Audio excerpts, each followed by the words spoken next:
Restorative. If you have the strength of restorative, it tends to be one of the strongest strengths of the 34. Now, of course, everybody's top 5 is going to be strong to them, especially if it's your number 1. But there's something about restorative that I find that people struggle with a little bit more. Restoratives use that strength to execute and get things done. It's an executing strength. Restoratives love to fix problems. They're fixers. They see a problem, they diagnose the problem, and they get really excited about fixing the problem. They're fixers. Now, the strength or superhero side of restorative is that you can quickly see the problem and quickly see the solution. And when there's a complicated problem, this is a wonderful strength to have because people often want quick solutions. However, restorative can tend to really run people instead of those people learning to run it. In fact, if you're not careful, restorative can take over and you see problems everywhere. The problem, though, is that you get so excited about seeing those problems and looking for those solutions that you don't realize that it's running you over.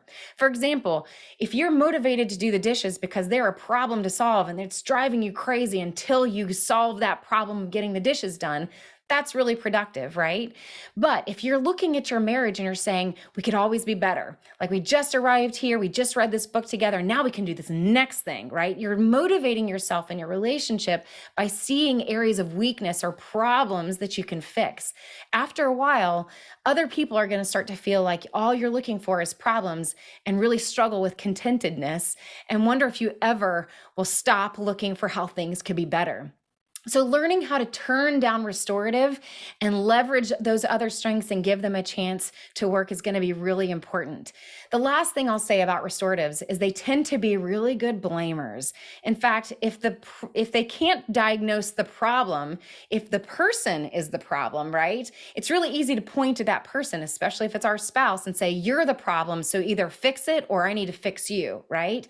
But if your spouse is not really the problem, and perhaps it's something that you did that created some consequences, we're going to shift that blame towards ourselves. And now we're going to be swimming in shame because now we're the problem. So learning how to control that restorative and know when to leverage it, when to use it as a superpower, and when it's probably causing destruction around us because it's running us is very important.